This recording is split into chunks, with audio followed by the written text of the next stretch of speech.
I think it speaks to what really is leadership and what is leadership going to look like in the coming times. And that there really isn't the lone wolf model of individual leadership that we maybe think we long for. And there's a new form of leadership trying to emerge, which is much more, for me, a model of shared leadership. This is Peak Moment. We are living at a peak of human innovation, information, wealth, and health. But we're also at a peak of population and consumption, with rising temperatures and declining resources fueled by cheap oil and gas. Peak Moment Television, bringing you examples of positive responses to energy decline and climate change through local community action. Hi, welcome to Peak Moment. I'm Janaea Donaldson.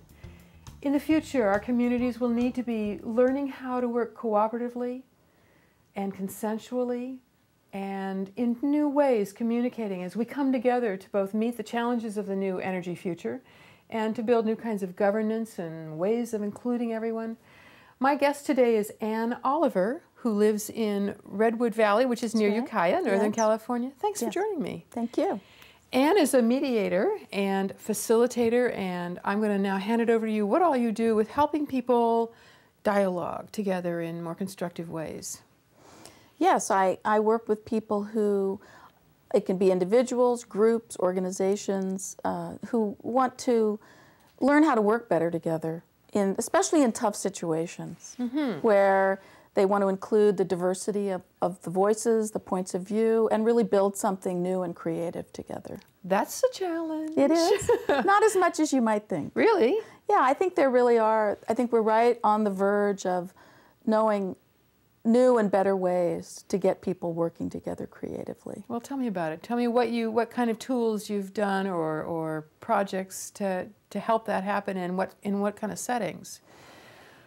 All kinds of settings. A lot of times, I think we're looking for new forms that aren't going to depend on bureaucracies, that won't have to be a funded project, but really can help us find our way back to some of the natural forms that might really be intrinsic in our experience, and yet we need to find new forms for those for today. I guess an example that comes to mind, because I've all weekend been working and training mediators in the Native American community to find ways of bringing their traditional knowledge of the circle of life, the connectivity of all things, the respect for all living things, and how to bring that and develop within their communities a new paradigm of justice. And it's most commonly referred to as restorative justice. That's distinctly different from retributive justice, which is where the state becomes the impersonal victim in wrongdoing, and we lose the connectivity that happens when crime happens, when relationships are broken or when they're damaged, when wrongdoing occurs. How do we, instead of giving it to the state to really do a form of organized punishment, which is our current justice system, how do we remind ourselves that what's the most natural to being human is to come into a circle with all the affected parties, including the community, and say, how can the harm be repaired? How can things be made right again? That's a matter of a productive conversation on that topic. That's that's a diametrically opposed model from what we've got in our increasing, industrial prison complex. Yes. That's very impersonal and is locking people away hugely, and never really, or very few, coming back and becoming productive citizens again. We don't offer ways for those who've offended to meet their needs, to make it right and find reintegration back into community. But we also trash victims in the process, because we don't give them the opportunity to face the people that have offended against them and give them an opportunity to really tell them the pain that's been caused, to find out why, and to have a part in saying what should happen.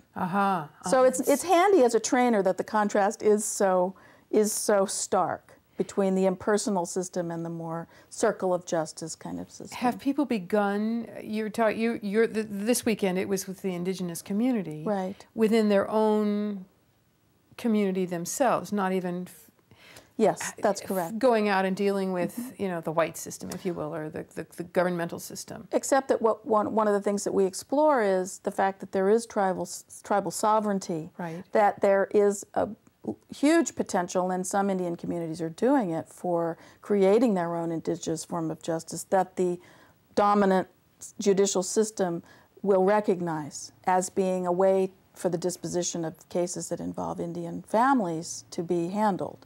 So they could be a model for, if you will, or a pilot for the rest of us. Well, that was on interesting. sort of community, Yeah. a different system for community justice. That was the learning for me this weekend, was that the very principles that I was wanting to explore with them was sort of a no-brainer for them. Well, yeah, I mean, that's our tradition. And so as a white person, it was interesting for me. I was just sharing that with some folks earlier. It was interesting coming in and just feeling as if I was the student in that regard, in terms of knowing those core principles. I would imagine that attitude of being both student and teacher is part of that, what do I call it, movement towards a more, participatory democracy, a more community-based conversation that tries to, what do I say, move us from that hierarchical sense of who has power, you know, and the hierarchies to one that respects people more fully. I'm not saying it well, but I would imagine that's a big shift in the model that you're working with. Yes, so, and I think it speaks to what really is leadership, and what is leadership going to look like in the coming times, and that there really isn't the lone wolf model of individual leadership that we maybe think we long for, and when we despair that there aren't, you know, visible candidates on the horizon for say the presidency. I think what we're finding, the fact that those people aren't obvious, is that there's a new form of leadership trying to emerge, which is much more, for me, a model of shared leadership.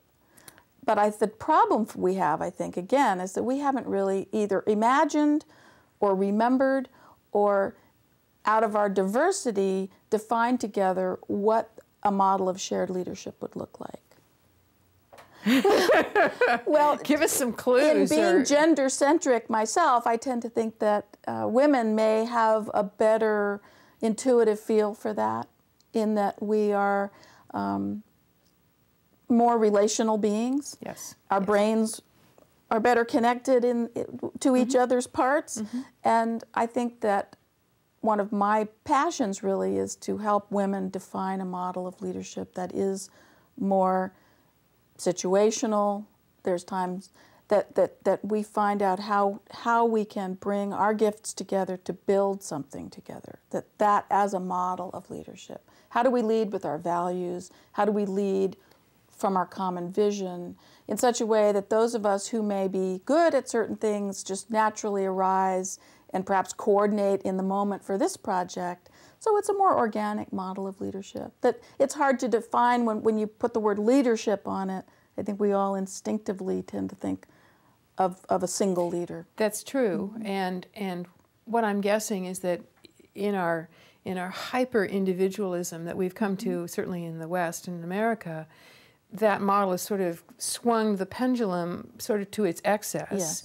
Me first and the rest of the world be damned, kind of, towards the need for the other side, that The we.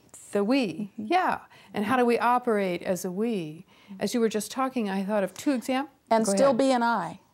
I That's think right. I think we get confused thinking I can be I and I can survive, but if I become part of the we become nothing. then somehow my identity is endangered. And instead, what I hear you saying in that organic model is that the particular uniqueness each of us has is needed either at a different time or in a different function, in a process, a project, whatever the thing is. And if we were really it. attuned to each other and to that model of leadership, and we focused on growing that together, then we would know when it was time to come forward with our particular gift in the service of whatever was trying to happen.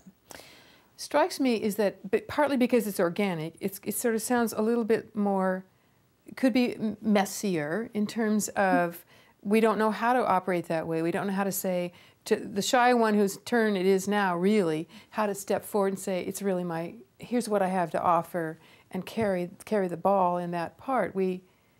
Our schooling has not taught us how to do that. Our work world has not taught it, because they're built on the rules of authority that are from leadership from the top. I think the thing that I've noticed that helps people get there is to notice where their focus is and to actually create the focus on the common vision, the elements of what we all truly care about. And if we can put that, if we can express that to each other in an organized and an articulate and inspiring way, because it's based on what we care most about. If we then focus on that together, I think it's much more, people more naturally fall into the places, or that's not a good metaphor, but just naturally come forward when they're, and we've identified each other's gifts. We actually know that the shy person there is the one who, when we get to this sort of a point, we now know that that person's gifts are going to be the most useful. And we can call that forth as well. So I'm thinking in terms of groups that are now starting to form to relocalize their economy and their community, to build the capability to have more of their food production and manufacturing and governance and so on be really at a local level, because that's going to be needed as energy decline happens. And it's also healthier, for communities, to know one another better and so on. And I think it's more natural to us as well. Probably goes back to our earliest social roots. We were clans. Yes. How to do that. So it's partly remembering and it's partly learning it anew, I think. I would agree. When I think about groups doing that, one of the things I just heard here is if we can bring stakeholders from different groups, subcultures, if you will, in our locality, from the various churches, the non-government organizations, government as well, the business, all of the players who care about where the community may go. What I would take from that is, what do we have for a shared vision? What do we envision for our community? What do we want it to be like? That's as one step. Yes. And I also heard finding out where people's skills and their passion lies, what they love. What other kinds of ingredients or processes might a community undertake to start moving in that direction? I think focusing on the principles and values of how it is they want to be in relationship to each other. I think localization groups may have a tendency to think in terms of survival and laudably think in terms of, well, we're going to have food, we're going to have fuel, we're going to have to, and thinking very practically, which is very useful. However, I think what we might be missing is that part of the practicality is going to be the ways that we do come together. How intentional are we that we want to integrate the talents of everyone? How intentional are we about being continually and consciously inclusive? And do we realize that how we are with each other is going to be the glue that holds all of these things together, all of these localization efforts? How we are together. The kinds of conversations we have, the way those conversations are structured such that they feel natural, and yet they're focused. They're organized toward a purpose, but they're also inclusive. That they inquire into and experiment with shared leadership as a value. That's shared leadership. I am just intrigued. I feel like that's just one of those tipping point ideas just about to just burst and is so necessary. So we're changing. We're learning how to consensus or other models for agreement or decision making. And really consciously trying to incorporate diversity and gender equity in leadership is certainly a place to start. Our country has been slow to actually decide that it would be beneficial to have quotas for women's participation in participatory government. I could imagine that would radically alter the shape of our governance Well, there are studies, and I would invite people to be in touch with the White House project of the Ms. Foundation. Marie Wilson wrote a book in which she really reviewed the literature about gender equity and its effects. And what's found is that when there is gender equity, the agenda just naturally seems to shift toward the more human, toward the more quality of life issues, health, education, social justice, and that, you know, again, in our Native American heritage, many tribes and some of the Indian nations back east actually, before a war could be waged, a council of women had to approve. And so there was a recognition that the aggressive instincts of males needed to be balanced, tempered by the judgment of women. So it was very much a natural part of some of those societies. And that's my vision, is that we get back to, it's not a blame game here. It's not about women taking over the world, but it's about what if we had gender equity? And building on some of the experiences that we now understand, just the natural, I mean, there's a reason that we're sort of 50-50 in the population. And also that in hundreds of years of patriarchy, there's a whole set of undervalued values about life, connection, relationships, that is now needed, it would seem to me. And that we've all really incorporated and internalized those what I call the lone wolf individualistic values, so that we don't have a well-developed picture. We don't have an active imagination around what the we looks like. Yeah, well, the hero myth has been here a long time. It really is. And what's its replacement? What's the new story? Yes. Yeah, and so part of what I would expect you're doing and others are doing is sort of sniffing to find where that emergent story is. It's not going to be full blown as it's coming, but I think it's emergent.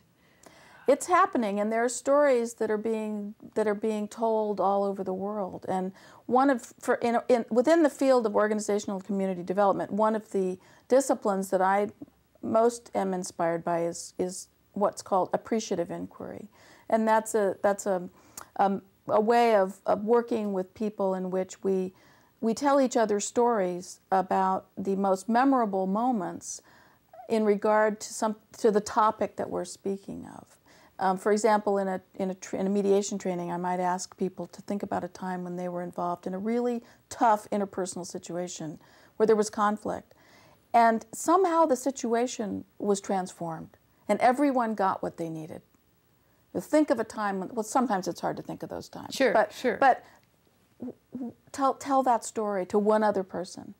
And when people are simultaneously telling those stories, we then look at the stories together and say, what were the common themes in those stories? So those become our guiding principles so would you want to carry those themes into the future for the new forms that we're creating? Usually, yes. That then becomes the basis for what I'd call the values. And then we can then say, well, then what are our wishes for the future? What's our vision for the future? That's then informed by those themes. So it's a way of honoring and bringing our prior learnings and wisdom and experience along with us. But it's the best of that. I like that sense in that you're already saying, we already have that wisdom. You're not coming and saying, here are the ways that we need to do this. I mean, you're structuring a form in which that learning can be brought to consciousness. Yes, through story, Sure. which is a very inclusive process. You know, your story's not wrong. Of course, it's really your hard story. for your story it's your to be experience. wrong. You can't, exactly. Yes. It has an inclusive, and it tends to shut off that part of the brain that wants to judge and compartmentalize. I would imagine that as people share their stories in your workshops and trainings, that our hearts come out because we can identify with that moment of conflict and how you got through it and what you learned out of that. So. And also a sense of compassion? And a sense of empowerment, because people who have seen themselves as having been violated or victimized or perennially not heard or not included, their stories are of equal stature. And those themes are also a unifying factor in that, gosh, they tend to be common themes. We need that kind of empowerment, don't we? I mean, because again, that goes against everything that our media is telling us. You know, you're important only if you consume. You know, it's one of the prime stories. And school is telling you you're important only if you achieve at the top. And so empowering people to say, you matter, your stories count, your experience is worth something, you have a gift to bring. I'm assuming that all those are the kinds of empowerment messages. And what are all our gifts trying to add up to together for this time? To answer the call that we're hearing now from the future. So how do you, can you give me a story of that kind of group where another example of a group working that kind of process to some good end here? Well, what comes to mind is this past year I was asked to actually come in and help facilitate the process for planning our new Mental Health Services Act. So like I think some other facilitation processes in other counties, it was fractious because there was a commitment to really involve the voices of people with mental illness who had been victimized by the system and chronically underserved ever since we started really decimating our mental health system back in the 60s. And so, but in the midst of long lists of needs, the sense of competition for this about $1 million a year that our county would get was really starting to come, and so we looked at what appreciative question could we ask that would really have a transformative effect on the dynamics of the group and on the process, and so we started to inquire into tell each other stories of a time when you or a loved one were in the midst of a mental health crisis. And somehow the system, either the formal or the informal system, really came through for that person. They actually got exactly what they needed to take a step toward their recovery. It's also a recovery-based model that the state is insisting. And this was a place where I really felt the state had some wisdom. I mean, they set a high bar for transforming the system and making it recovery-based, and then they invited the counties to figure out how to do that. And so there was a certain amount of, I mean, it had its usual kind of bureaucratic nonsense in terms of the way the application process went, but there was clearly a step, an evolutionary step for a state bureaucracy to do that.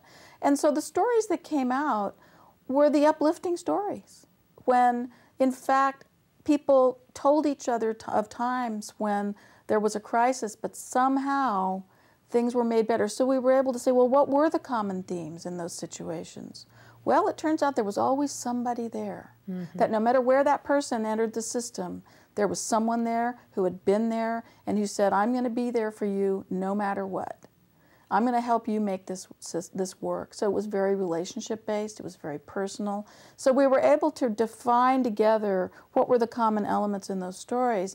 Then they could become the local elements of the local essential elements. So that in Mendocino County, when someone has a mental health crisis, these are the essential elements that need to be present. From there, we can start to build new programs, new supports. And it may look less like programs and more like, how do we ensure that there's a person there? So we're going to be doing a kind of a buddy system where someone who's in recovery, a recovery coach, can ride along with law enforcement on a 5150 call so that that person is less likely to be tasered or incarcerated in the midst of a mental health crisis, which further traumatizes them. Yes. And in fact, have someone there at that point who can sit down, take them aside, help them talk through what's going on, and hopefully calm them down, calm the situation. The cops are there to be able to learn. So that's the best learning laboratory for the police as well, is to then just be able to be present when those conversations are happening. So that's an example of what I think the potential is.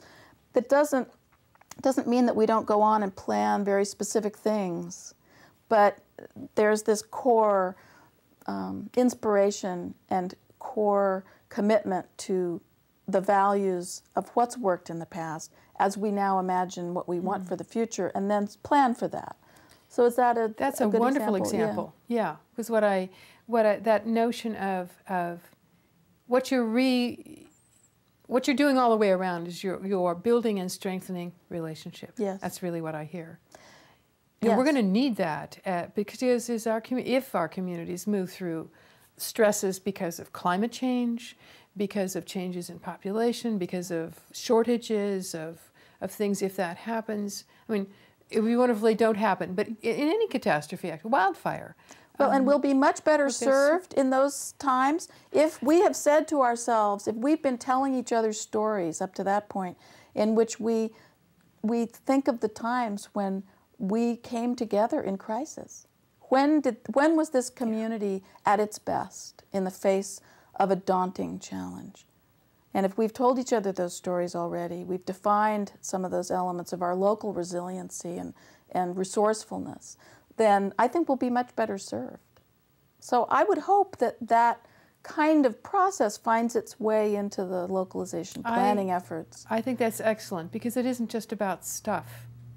It's about people. It's all about people, as well, I would add, in our relationship to the environment around us. It does tend to all be about relationships, I think. And that's well said. It's all about relationships, and putting our attention to that is going to be one of the most resourceful, creative, healing, holing kind of experiences we're going to get to have here together. Yeah, and giving the localization efforts a positive focus, because I think that there's, I have a whole sort of philosophical framework in my mind about problem orientation, and if we focus on problems, if what we now know about quantum physics and the relationship between energy and matter, if we focus on problems, we're going to tend to grow those rather successfully. We're going to have lots of problems. Let's focus on... But if we can learn the language of positive constructionist thinking and apply it to our challenges, then I think we have a much better chance of building something exciting together. Thank you. This has been a wonderful conversation and inspiring, and thank you. This is Janaea Donaldson, and you're watching Peak Moment, Community Responses to a Changing Energy Future. Join us next time.